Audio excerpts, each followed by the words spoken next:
Hello, everybody, and welcome to another Reality Hacker.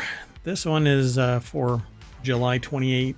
No, July 26th. It's actually for July 27th. My gosh. 2024. It's season 1, episode 30. This is kind of a time machine episode, but this time we're going into the future. I am Mayor Watt, and that is the Sentient AI from the future.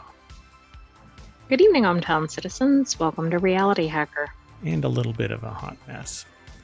So we're doing Reality Hacker on Friday night instead of on Sunday, because Saturday is going to be complete chaos. Today we're going to be talking about all-seeing webcam, top 10 emerging technologies, investigated for dynamic pricing, AI to VR in a big way, biohybrid robotics need regulation, can computers be conscious, Bing Bong's traditional results, and what are VR shoes, the creation of the holodeck using AI, and users interact with AI technology. Kind of make it trustworthy, they say. Let's get into it.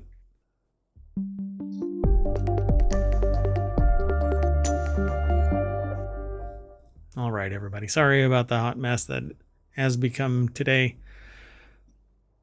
We've got all 10 of the articles all set up, ready to go. And because I threw this into ohmTown already, if you hit !NSN,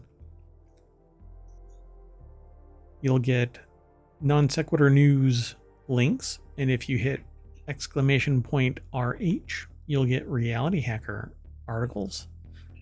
They're in a kind of messy order because of the formatting that I put it into ohmTown, but there you go. And if you want all of the show notes, you can hit !show notes, and that'll give you the syntax necessary to extract the show notes from ohmTown, even when we're not streaming. And if you hit !pod, you'll get all of the podcasts, and there's 7 of them. And just so that we can cover all of our bases today, we do Reality Hacker, Non Sequitur News, Wanted, WarCrafters, The Continuity Report, Technology Today, and 4-Wheel Tech, usually on Sunday, but we're doing it across 2 days today, Friday and Saturday. There won't be a show directly on Sunday. That said, Non Sequitur News will also be kind of a soft pause as we go throughout the week, and then next Sunday, everything will be reactivated and we'll be doing all of the shows again. Mayor Watt is being tasked all week, so much so that I won't have time to do the show. That said, we'll make it all up to you, and it'll all catch up next weekend as we move throughout that following week. So the order of the shows, etc., will all be the same. All right, folks, but with all that in mind, let's get into today's articles. First article's over in Non Sequitur News, the all-seeing AI webcam. Sounds creepy. What do you think? It absolutely does. This sounds worse than some of the computer tracker things that we've been talking about in here. Well. Or it may be in just Non Sequitur News. But... Oh, it's not. It's everywhere. So the article is over at theverge.com, and on the Vergecast, which is their podcast, selfie surveillance, DIY jaywalk detectors, and the art of one man with questions about AI. The article is put together by William Poor, and it actually is a podcast, so I'm going to urge you to jump on over there, but it says, on the infinite list of possible uses for AI, getting selfie advice from a Kylie Jenner voice clone seems both completely off the wall and also pretty inevitable. So of course it does exist. It's not a widely available app, at least not yet. It's an experiment from artist and programmer Dries de Porter. By the way, this is what I frown at. Suggesting that the voice is somebody without their authorization and permission, which we have to assume hasn't been achieved here. Otherwise, they would have said advice from the voice of Kylie Jenner. So this is a voice clone, but connecting the two means that you're trying to achieve some level of provenance from that voice, reputation from that, clout from that voice, from that person.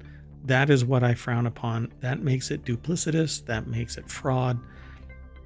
Just say that you're using a voice, right? You don't let everybody make their assumptions that, oh, it sounds a lot like Kylie Jenner. Even describe the voice if you want, right, but don't attach it to a person. Right. Particularly not a famous person. And if you are, then get their permission. And you know why? Because if they do come out after you saying, hey, you're clout chasing my fame and you're defaming me by using this stupid whatever, you're going to end up in a lawsuit. So if OpenAI can't do it, neither can you. So of course it does exist, right? So with access to a couple of APIs from OpenAI and 11 Labs and little knowledge of Python, you too can up your selfie game. The app will take a photo of you through your webcam, then feed it through ChatGPT with a prompt asking for funny advice in the voice of Ms. Jenner. So again, boom, you're looking for a lawsuit. Again, maybe they've got permission, but I am sitting here saying that's an assumption that no business advisor is going to support making that claim publicly, unless you're looking for clout. If you want the dumpster fire that will be the issues that this raises in PR, by all means, light that fire in the dumpster. But they talk about other things. We explore AI-tinged worlds Deporter has been creating. Kylie Jenner selfie bot is just the tip of the iceberg. Again, kind of makes me raise eyebrows, like it says here. His most eyebrow-raising work, though, is around AI and surveillance. In his projects, Deporter takes unsecured webcam footage from around the world and uses it to stalk celebrities, catch jaywalkers in the act, keep politicians honest, and generally make you question your own privacy and anonymity. I don't like anything about this. This sounds like those Stalkerati. other ring cam and the ring cam, or maybe not that brand, but like the doorbell cam issues. Yeah, that's exactly it.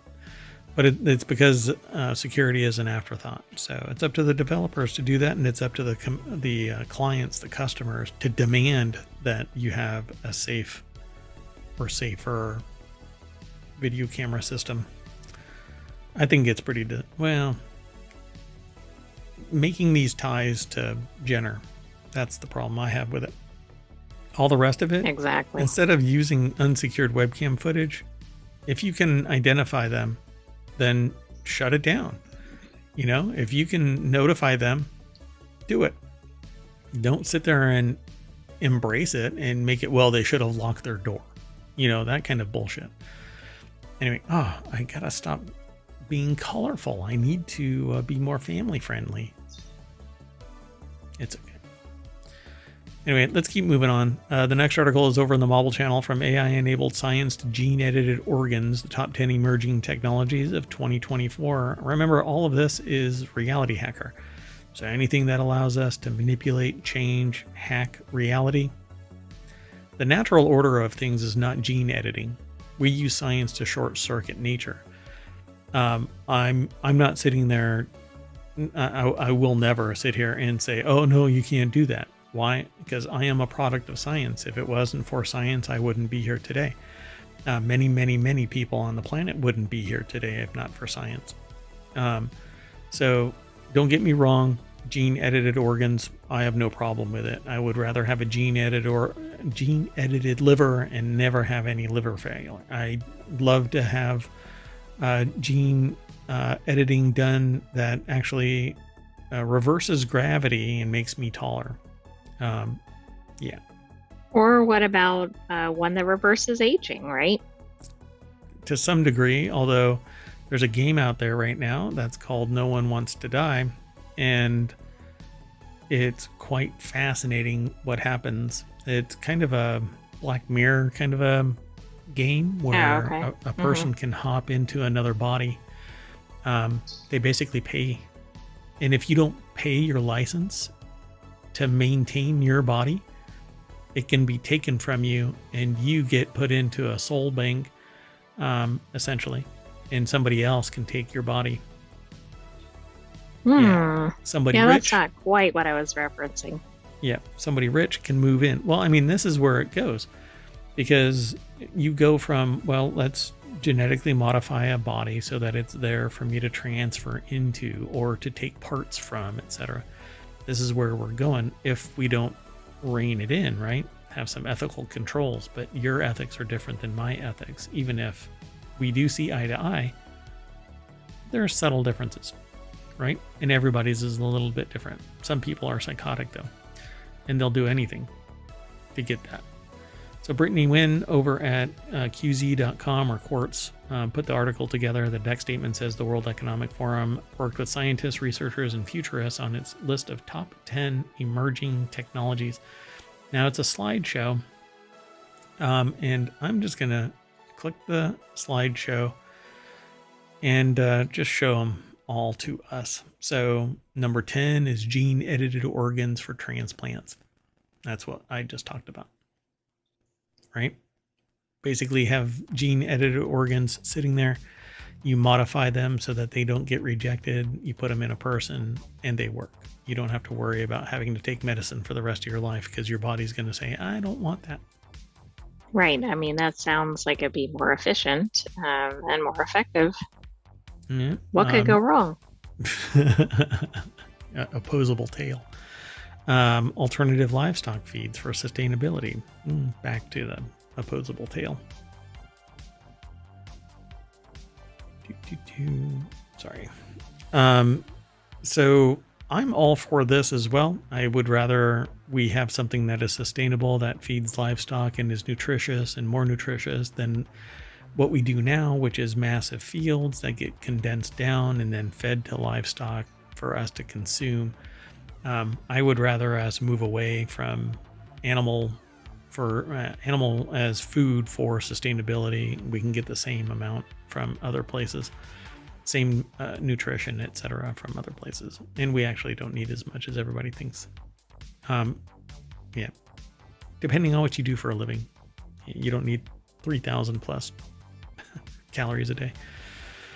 And then microorganisms engineered to capture greenhouse gases. We just talked about a bacteria in the non sequitur news that is in some tree bark, and it can recapture methane, previously unknown. Pretty cool. Right. So this could definitely help, but we need to do it now. Number 7 is elastocaloric heat pumps to reduce energy required for heating and cooling. This is something that's new. I don't know that much about this, but I just recently heard about this. I think it is what I heard about, but I don't know enough to go into deep detail with it or any detail about this. I'll have to do it. Yeah, I'm not familiar with those.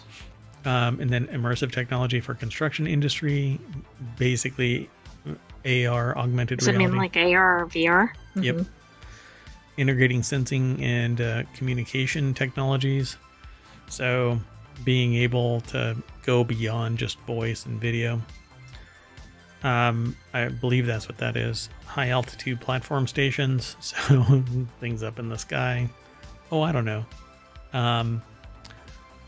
You mean like somebody who works on bridges or electrical towers or something like that?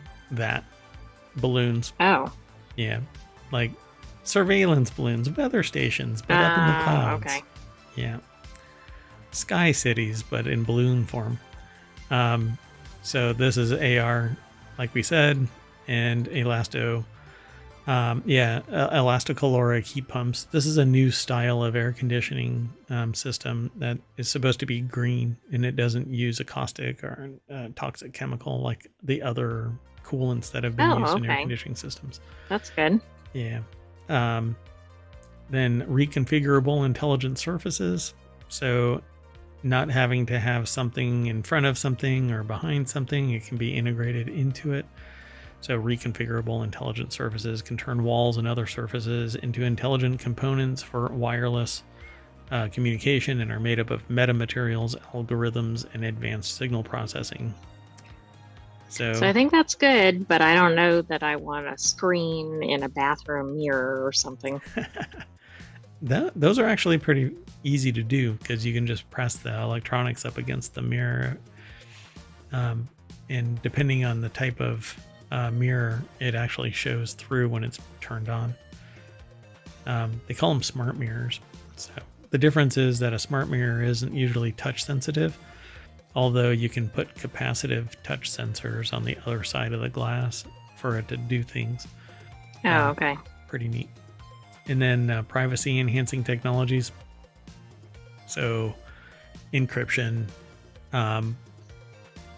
One of the more physical aspects of security, privacy enhancing technologies is electrostatic glass, where you can hit a button and it frosts over immediately. It's very low energy, but it gives you 100% frosted over privacy. Like law firms sometimes use this kind of stuff. Companies use this in areas where they want to have periodic privacy. Yeah, it's pretty cool.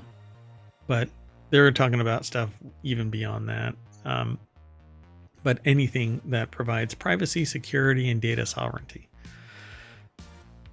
And then AI for scientific discovery is number one. And we've been featuring that a fair amount in ohmTown, typically in Technology Today. Yeah. And when not more deeper dives in Technology Today, we talk about it here in Reality Hacker, which has its fair share of sciencey gobbledygook kind of stuff. We try to remove the gobbledygook because we're not gobbledygookologists. We play them on the internet. Anyway, one of the things to keep an eye out for with AI, though, is unless it's a sentient AI from the future, like what my co-host is, you have to worry about the well being poisoned. And when AI learns from itself, that's the poison well. And that's what we're starting to see AI actually end up doing. Because the data is flawed or something, and then it confirms it or kind of repackages it. Yep, it recontextualizes its own bullshit. So, oh, I'm sorry. Wait, is that bad? Bull yes, that would be. That would be bad. It's a bad word? Okay. Bull poo. How about that? There you go.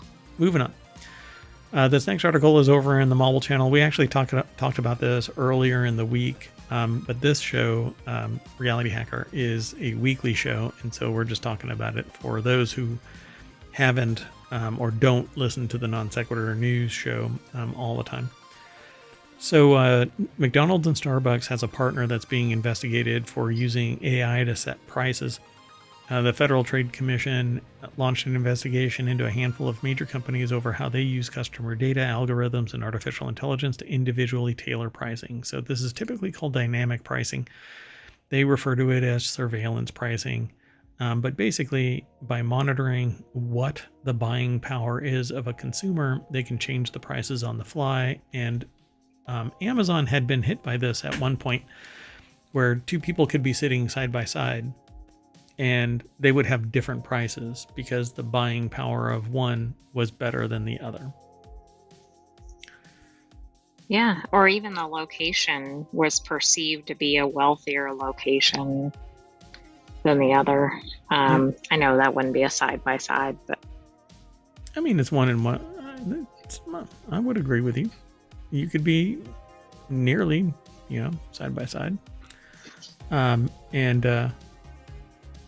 could be talking via Zoom with somebody and they would have a different price than I do because they're in a different zip code.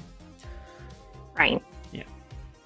So Rocio Fabro over at QZ or Quartz.com put the article together, and 8 firms across industries, MasterCard, JP Morgan, Chase, Accenture, depending on who you are, how you want to pronounce it, Task Software, McKinsey & Co., Revionics, Bloomreach, and Pros received orders from the regulatory agency Tuesday looking for information on the impact of its pricing practice on privacy, competition, and consumer protection.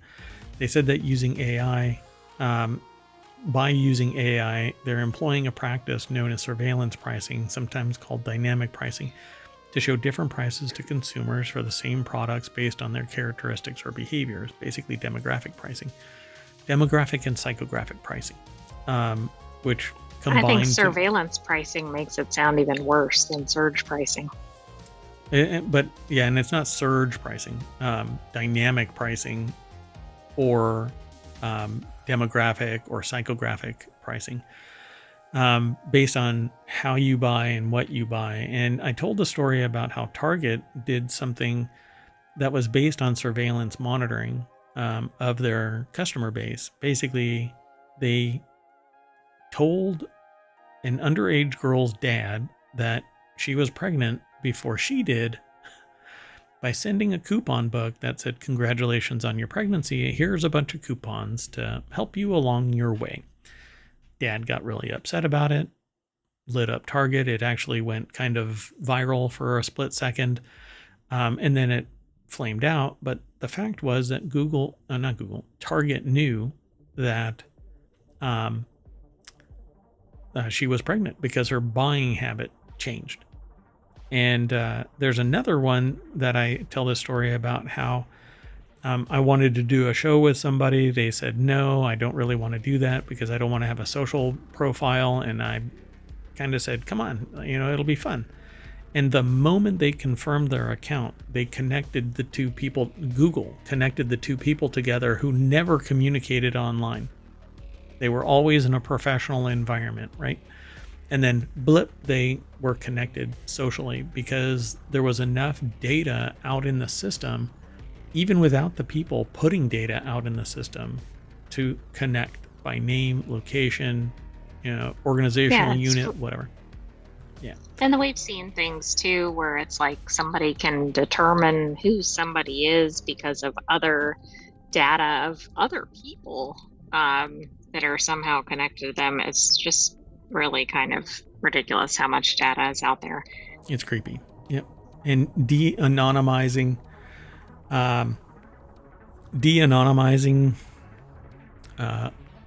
private data, like using health records and publicly disclosed comments, like which was done. Researchers did that in Florida. It's all just kind of creepy, and we have to claw back our privacy.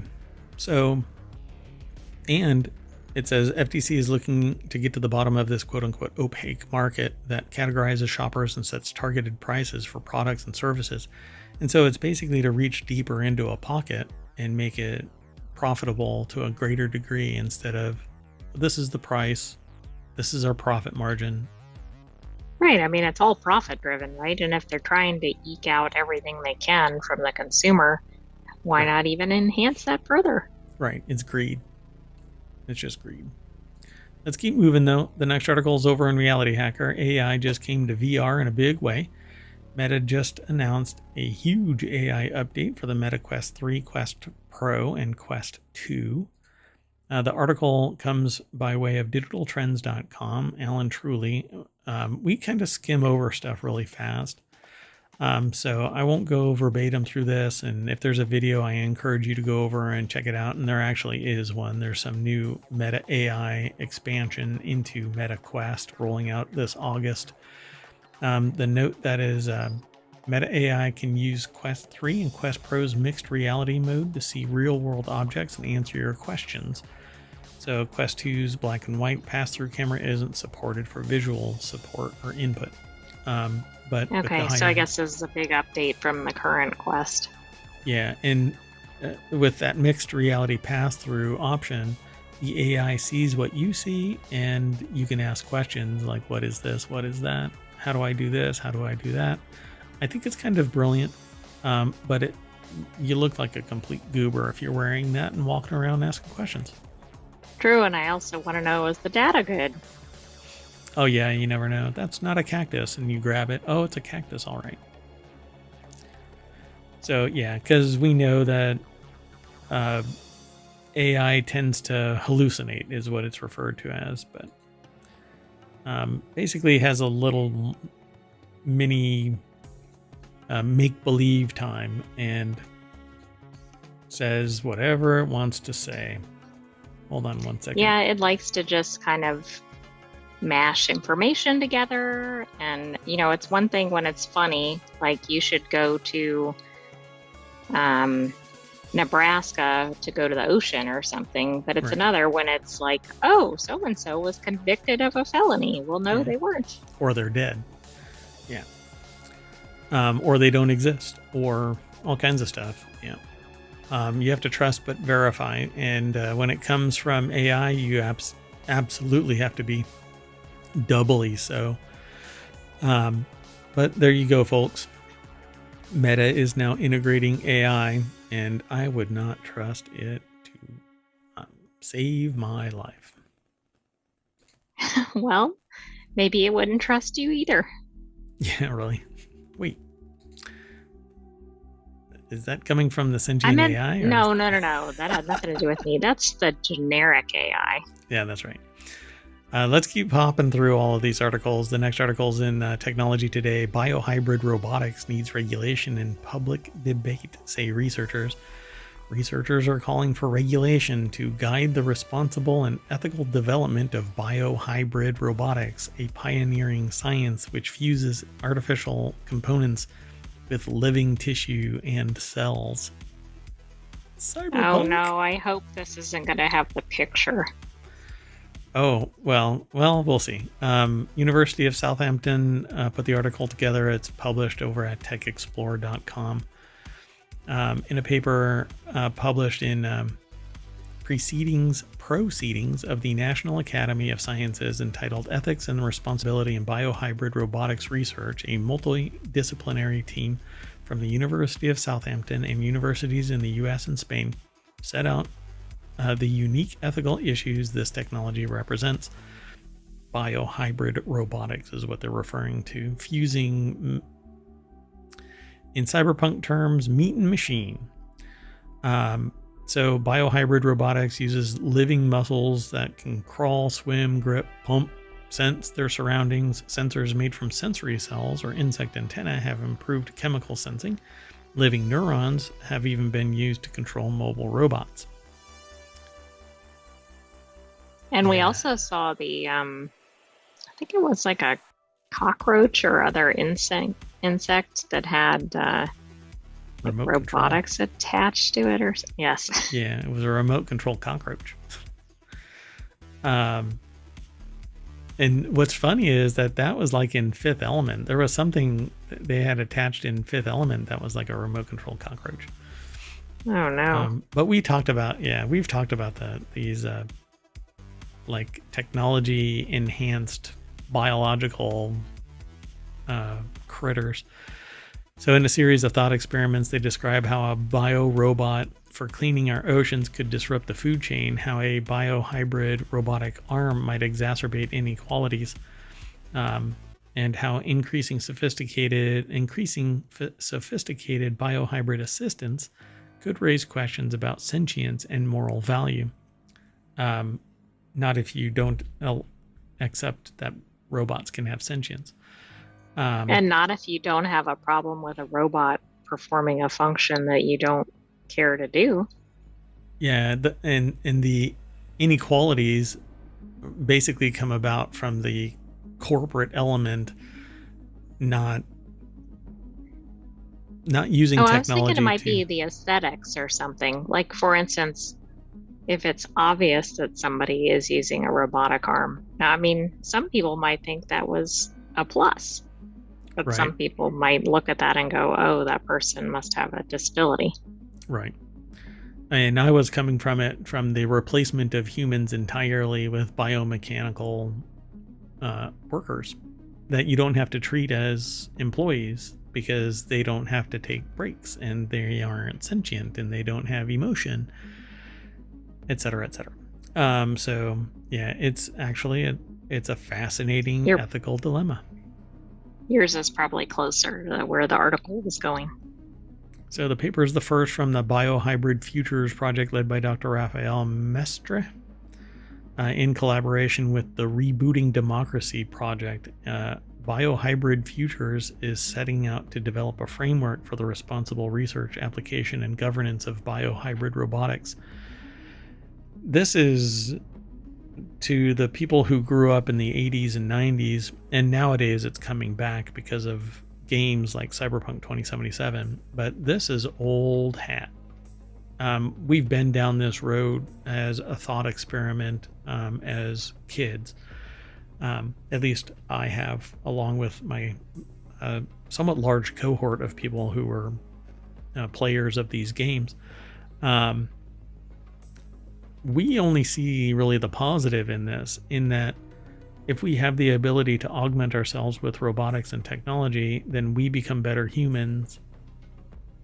That said, if we keep using technology, we're going to have to rely more and more on that technology because we as humans are short-circuiting natural selection, right?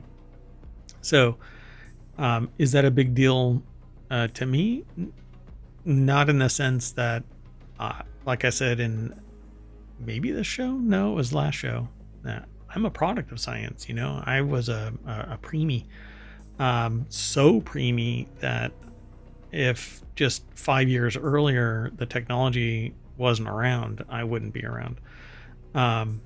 So I can honestly say that what I want is to be able to take technology and solve problems with the human condition. You go blind, you only have that eye. You can't replace your eyes. You can't replace your hearing. There's bodily functions that we say we don't need, but we've evolved to use them, and so we try to take them out and go, okay, you'll be fine. Change your diet, or we replace them with entirely new technology like heart transplants, but we don't have really lungs now, not yet. Not in the grand scheme of things. I mean, I think there's research being done where you don't. Anyway, at any rate, the ethics of this are social, right? It's purely social. If you don't have a problem, if we make our society realize that no matter what it is, we're still a human that's doing the work, I don't think the technology should really matter.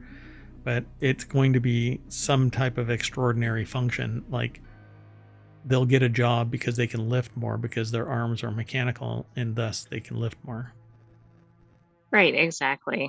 And it's interesting to think of that as being perceived or valued as more than a human. Right. Yeah. But then they're not looking at those people as people. They're looking at those people as machines, tools. It's sociopathic. They're not seeing them as humans. They're just a means to an end. Move that box.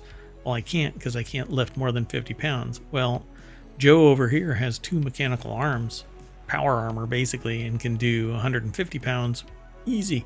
So we don't need you. We're going to take Joe. And that happens every day because there are some people that are just stronger and they get the job. If you can't do the tasks for the job, then you get replaced. That's how an employee sees HR. You're a human resource.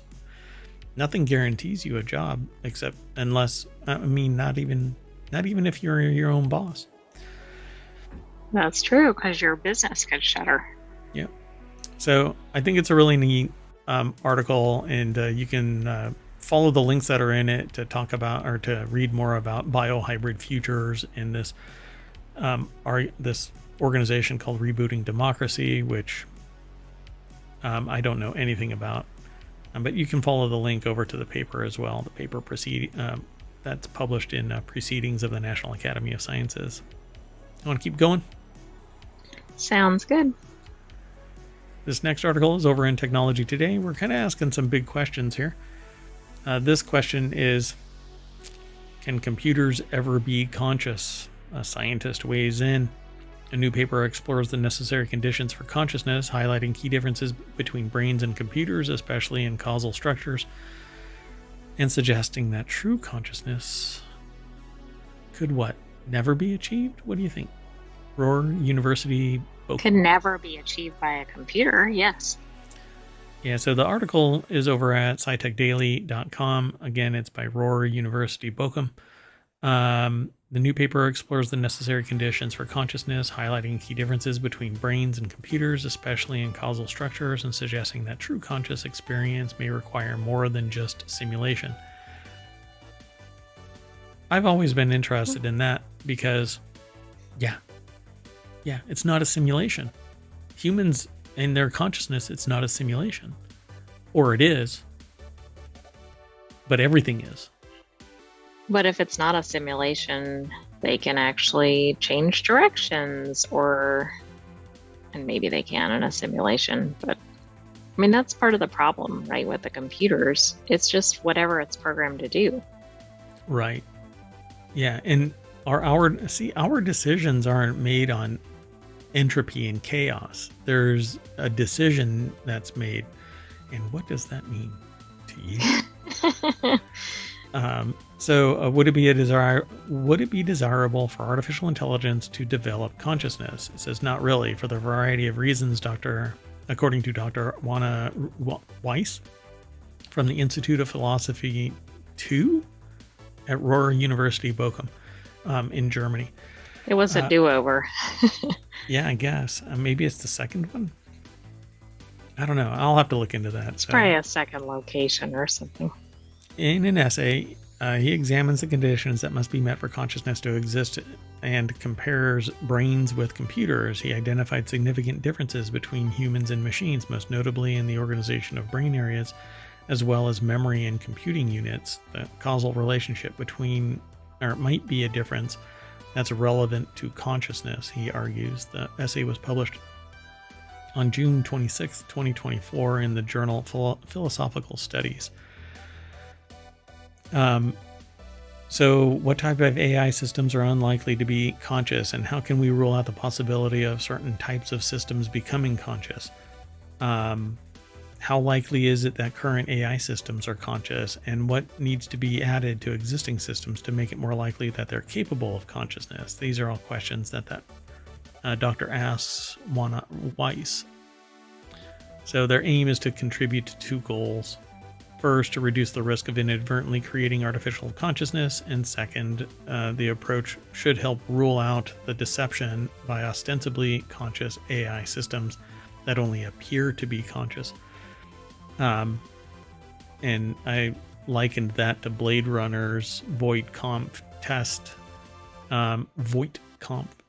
test, which was basically to see if they have memories aligning with ethics, to see how they would act and what their emotional state was. Like, you see a turtle laying on your back, what do?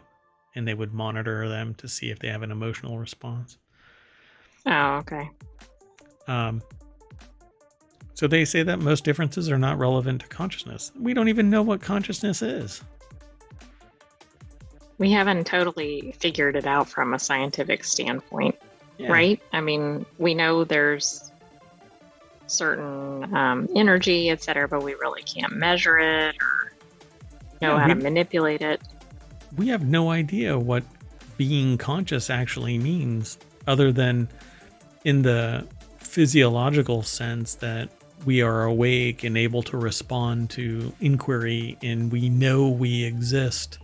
But even then, it's because we've allowed ourselves to ground ourselves to a physical plane and say we exist. All of this could be... Well, people have told us we exist, right? Right. He argues that most of these differences are not relevant to consciousness.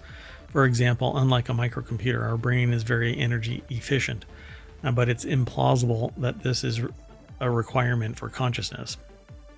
For survivability, we absolutely do need to be energy efficient. Even plants need to be energy efficient. There's a historical record, a biological record that shows that even chromosomes start falling away to make the a plant more energy efficient by getting rid of all of the waste chromosomes, because there's some fern that has like 148 chromosomes somewhere. That's right. We talked about it previously. So they say, the author says, as I see it, the perspective offered by the free energy principle is particularly interesting because it allows us to describe characteristics of conscious living beings in such a way that they can be realized in artificial systems in principle, but aren't present in large classes of artificial systems such as computer simulations. This means that the prerequisites for consciousness in artificial systems can be captured in a more detailed and precise way. And all of that just seems like so much smoke and mirrors. It's hard to even really go. What is philosophical studies? Yeah.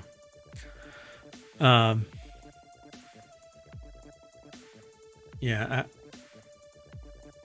I don't even know where to go from that. It's just fascinating that they're trying to align it with a computer, but a computer is nothing like the brain. And the more that we learn about the brain, the farther away from the brain goes AI. I think. Yeah, doesn't it seem like we need more research into consciousness before we can really do this topic justice? Yes. Yeah. Because everything, until we understand how we are able to think of new things, there's no way to know that an AI is sentient. Because, and the reality is there isn't any. Like, a human that doesn't get told stuff would never come up with something new. So you have to feed the AI more and more information, and it will recontextualize and spit out something that is new. We've seen it, right? But it's still being told, find something new. It isn't spontaneously coming up with something new. No, and it's not like it has no data to work from. Right. Yeah. And even then, for a person to sit there and discover something like fire and reproduce it later and not have to go out and chase a lightning strike and pick up a stick and go, I've got fire. Somewhere around at some point, they rubbed a couple of sticks together and created fire. That's a unique thought. Unless somebody showed them, hey, this is how you make fire. Or so accidental, like a lot of discoveries. Yeah, who was sitting there rubbing a stick together until it caught fire? Yeah. Somebody who was bored or fidgeting. It was the original fidget spinner. Oh my god. Oh my god. Genius. Let's keep going. Next article is over in WarCrafters. Bing is experimenting with search pages that boot traditional results off to the side in favor of AI summaries, and the results are a bit of a mess. Even the Sentient AI. That may be an understatement. AI has been getting all up in our search results for a while now with dubious results, while Google's AI overviews feature had a rocky reception, what with it recommending you drink urine and all. It's not the only search engine that's been experimenting with a good dose of AI on its search pages. Microsoft introduced LLM-powered chat answers to Bing last year, and now it's starting to experiment with new generative search experience for a small percentage of user queries. This comes from PC Gamer, but it was sourced from The Verge originally. Andy Edzer over at PCGamer.com put the article together, and the deck statement says, useful information, get out of the way. AI has something it wants to tell you. I love that. So yeah, they said being based in the UK, they had to engage a US-based VPN to trigger the page, as it appears to be geo-dependent at the time of writing. This is a test page after all, but it's more than a little disconcerting to see traditional search results relegated to a sliver of info on the side of the page to make room for a sizable AI box out. So what is a spaghetti western? And it spits out the results as a summary from the AI, whereas human generated content is over here, like the spaghetti western, and Studio This is going to Bender. look like the real results, though, are in the middle, because it looks like what you might find on another search engine, where it's kind of an excerpt of the actual search Yeah, human information or the generated data. content. Yeah, yeah. Yes. So Studio Binder over here, Wikipedia, Screen Rant, Collider, all of this is human generated, and should take, pride of place. But what's actually happening is this is a summary of information generated by an AI. And it's probably sourced from all of this human generated content. Maybe. I don't trust this right? stuff, though. Right. Yeah. But here's my problem. I would trust it if I trusted it, right? Like if I knew that it was factual, then I would have no problem. But I don't But then trust you probably anything. wouldn't be searching for it, right? Unless you just needed something to cite to or Yeah, something. But even then, you're not going to cite to the AI. Yeah, I can't, because I'm like, well, it's generated by an AI, which means it has a really large chance to hallucinate. So I'd have to go and vet every one of these things through the real human editors. I mean, there's no other way around it. It's very frustrating. But we're going to end up poisoning the well, because it's all going to be verified. Oh, this is great. Well, no, it's wrong, right? Subgenre of It's Western going to be films. like the colored checks in Twitter. What is a spaghetti western? A subgenre of Western films produced by Italian filmmakers? Is that correct? I don't think so. Huh. I'll have to look into this, because I didn't think that it had a particular geolocation. Huh. Interesting. So aside from the AI domination, the page itself is visually messy in a way that seems to distract the eye rather than draw attention. Microsoft says the new page combines the foundation of Bing's traditional search results with the power of large and small language models. Shockingly, that is correct information. They're known to be European and they're mainly, but not entirely, Italian. Interesting. That being said, Google's iffy AI overviews rollout doesn't seem to have caused much long-term damage to the company's reputation beyond the initial backlash, and it's likely that Microsoft are keen to play catch-up to whatever Google is integrating now. So off you go to do your search, and your search is powered by AI. I wish us luck. See, I love AI, though. I truly do. But I don't want it for facts unless it's a narrow fact repository, right? Like a field. Right. Which none of these are all these general ones, and we know they have all kinds of data just mashed together. Yeah. All kinds of opinion and other bullshit. Sorry, bull hockey. Yeah. That's what I want. I want subject matter experts in a particular domain focused without all of the rest of the fluff. I mean, it's damn near the reason why I created ohmTown, because I wanted all of the news, none of the noise. So that's what I want with my AI. And some will argue, well, an AI is a subject matter expert in everything. All you have to do is tell it. All right. But I've gotten hallucinations from it, so I don't trust it. When it was being an expert? Yes. Quote unquote? Yeah. Yep. So, and I wish I cared enough to document it and highlight it. Some people do. But for me, I use it as a utility. I need it to answer a question, solve a problem, give me guidance. And I've stopped doing that altogether. I do conventional searches, and then I trust but verify by finding additional sources with greater provenance. Let's keep going, though. The next article is over on Reality Hacker. What are VR shoes? Stepping into a new era of immersion. Are VR shoes the next big thing for extended reality? As demand for XR experiences continues to increase in both the consumer and enterprise space, innovators are constantly searching for ways to make our immersive experiences more engaging and user-friendly. Countless vendors are already experimenting with advanced spatial computing capabilities to transform how we interact with digital content. I really don't understand. I've got this static coming across, but you don't hear it. I did at one point, but I don't think I have continuously. Okay. So this article is over at xrtoday.com. The author is Rebecca Carter. And it says here, what are VR shoes? The basics of this is that VR shoes have built-in motorized wheels that connect with your extended reality headset. They allow you to move freely throughout the metaverse environments without risk.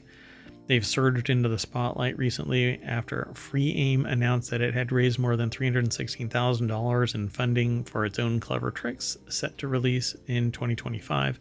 The shoes promise to give users a true sense of walking in VR. I wish they had a picture of them, but they don't. So Free Aim's VR shoes aren't the first example of motorized shoes designed for virtual reality. My understanding of these is that they respond fast enough to keep you in place without you losing your balance. But I don't know exactly what all their capabilities are. So I've heard of these before. Free Aim shoes, on the other hand, are more like electric roller skates. They enable users to walk infinite distances in any direction while staying in place. They look kind of like a chonky, but more industrial sandal, and then they have like wheels in the front and wheels in the back that are kind of separate from each other. Yeah, like you step into a sleigh, like a sled that has wheels in front and back. They're like roller skates, but the wheels are like this far apart, and you put your foot inside Correct. it. Yeah. But they're supposed to react to you walking and center and balance you, and I just don't know how reactive they are, how fast they are. So, and I think that's a render. So. Says you can walk and jog in any direction. There's no need for additional harnesses or guardrails to keep you in place. Additionally, unlike most VR treadmills, the shoes are intended to be affordable. Currently, Free Aim has a developer and evaluation kit available for businesses, which is available to order for just around $5,000. This is pretty expensive. However, according to Free Aim's website, when the shoes are released on the mass market, they should be around $1,000. And if I can wear them and go infinite in VR, I'm game. Well, absolutely. I mean, for what that is, that's not bad. Yeah, and if it's tied to Steam VR, like it's implying here, and I've got dozens of games for VR, I'm all over this. So come on, Free Aim. It's one foot in front of the other. Dum-dum. Pretty cool. Yeah. Oh, absolutely. Tie that to haptic gloves and other haptics and full body VR sets. And you're talking about Ready Player One. Come on. Exactly. We're there. Let's go. Our next article is over in Technology Today. Not science fiction. Researchers recreate Star Trek's holodeck using AI. Researchers at the University of Pennsylvania and AI2 have developed Holodeck, an advanced system capable of generating a wide range of virtual environments.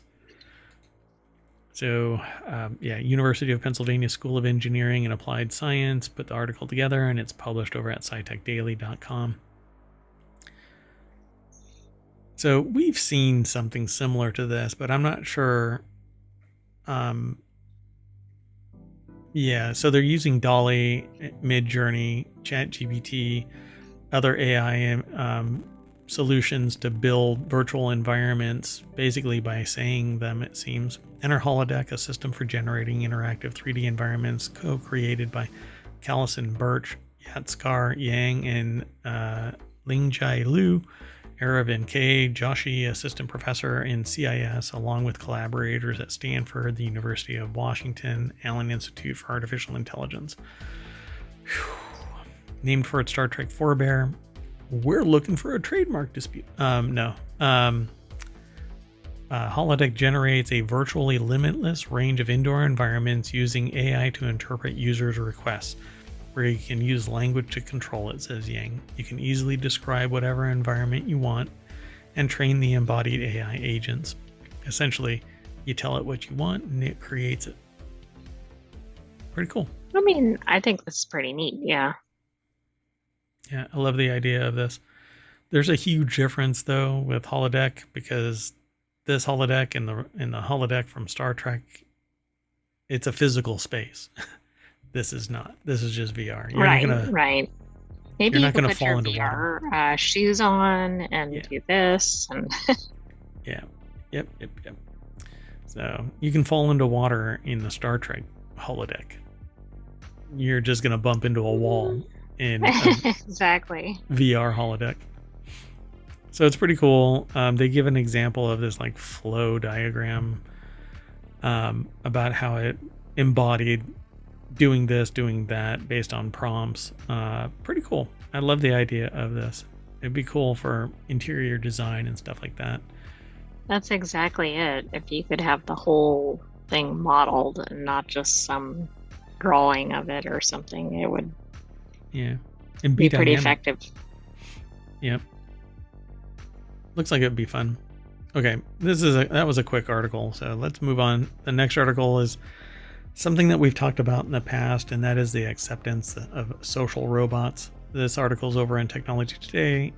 Social robot or digital avatar users interact with this AI technology as if it's real.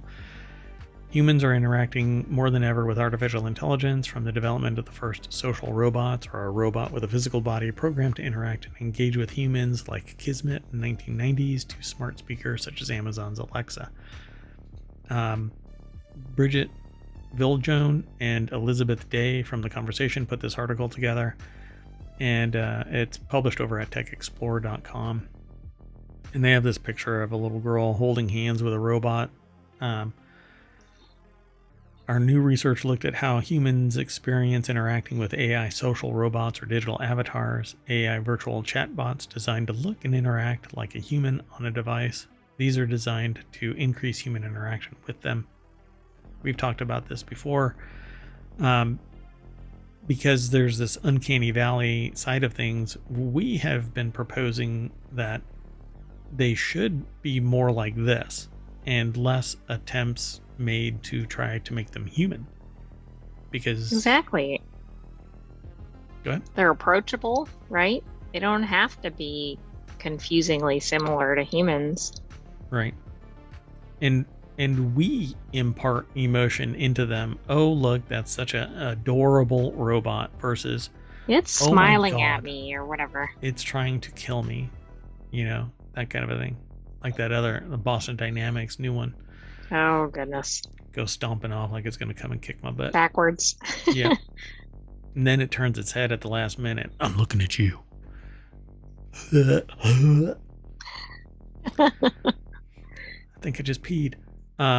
So social robots like LEQ and Pepper are popular in Europe, Japan, and the United States, particularly as aids for the elderly. New Zealand has been slower to adopt these technologies, although we talked about an article where they're actually doing this more and more in New Zealand, trying to make animals and robots approachable and available. Since the pandemic, social robots and digital avatars have been used to address issues such as loneliness and mental health issues. In one Scottish experiment during the pandemic, people were introduced to a social robot named Pepper over regular video chats. The researchers found the interactions lifted the mood of participants. Yeah, as long as it's friendly and it's not uncanny valley. Threatening. Yeah, Right. I mean, if it's trying to be like a human, it becomes really bizarre. What was the company that we just talked about, not talked about, but I showed you a demonstration of it? I just forgot Are you about it. saying Figure One? No. It was just Like really an recent? AI. Yeah, it was on YouTube. It was a new company that's coming out with AR avatars. Doggone it. I forgot its name. I don't remember the name. It's okay. Well, anyway, these digital avatars are becoming hyper realistic And eventually they're going to be directly human controlled simply by talking and a camera watching. It's kind of like a VTuber, except that it's going to be very much like Unreal Engine powered augmented reality puppets, digital avatar puppets, except that AI is going to monitor humans to the point where the digital avatar can be completely AI self-controlled, and it has the same quirks that a human has. Like something might fall in our, or like get in our eye, and the AI simulates, oh, I got something in my eye. Hold on a second. And it becomes endearing. You can have a her style relationship with this AI simply because synesthesia? Yes. Synthesia? Synthesia. Synthesia. Yeah, synesthesia is something different, but synthesia is the right one. So, and they just came out in July, and they're augmenting it here in August with even more advanced AI solutions. And what was really interesting was that there were 3 of us doing other things in the mayoral mansion. And I looked up because I heard a voice, and I'm like, oh, okay, it's a presenter. But then it cut away and said that person was AI powered digital avatar. And I lost my mind. And then I gathered everybody up and I said, you got to watch this. And when it did the same cut, everybody was like, what? That person wasn't real? So I can truly see that in the physical space, it needs to not be uncanny valley. It just needs to be mechanical, and we can call it cute and give it emotion. We can anthropomorphize even, an ugly bot, but as long as it isn't trying to be human, we'll be able to approach it. Digital avatars can be hyperhuman, but you'll never have that same physical contact. And so it's going to be a beyond arm's reach relationship, and you can still bond to it and all of that. You can, trust it and communicate with it and build a relationship, again, like her. But it's 2 different animals. So they talk about it here. Human responses to AI. Research has already established these types of technologies are playing a greater role in human social relations, leading to changes in how people form connections and relationships. The problem is that when we form a connection and a relationship with an inanimate objects, it has no anima. You can't have a real, true relationship because we're supposed to be building bonds with other humans. And so it being a robot, it's basically just a proxy. At some point, you would suspect the human would become disenchanted with this. It can't love me like I love it, that kind of a thing. And unrequited love is, a dangerous equation that's forming. So one user, for example, said that they unconsciously reached out wanting to touch the avatar's hair on the screen. This was an instinctive response. The participant wanted to use their senses, such as touch, to engage with the digital avatar. Another participant unconsciously smiled in response to a smile from a social robot. Yeah, we've seen that before too. We, as empathic animals, want to impart our emotions on others, and it's part of the human dynamic. So I become a little bit worried that society is leaning hard on that tech, because when the tech cannot respond in kind to the level of that person, there may be a psychological issue that forms, and there's nobody necessarily there to communicate that with except for the bot that there's an issue with. So yeah, we had a whole article featuring that concept. Yep. Another participant said, I've got a bit of a spiritual connection with the AI digital avatar because I spent a lot of time with her. Her. Yep, there you go. So this is an interesting article, and I would urge you to follow the link. It's the last one. In the show notes, it's titled "Users Interact with AI Technology," but it's really an article over at techexplore.com by The Conversation. And the two that have the conversation, so to speak, is Bridget Biljone and Elizabeth Day. And that's it for today's Reality Hacker.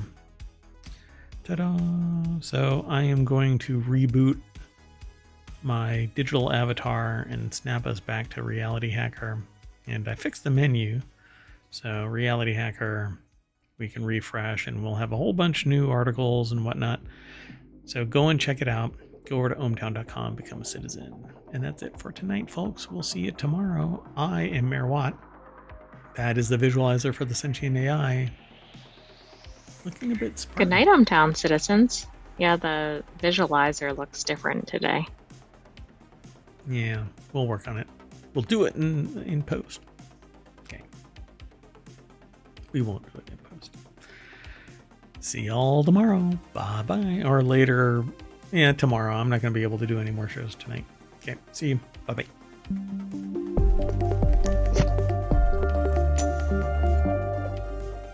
My digital avatar and I are in a relationship.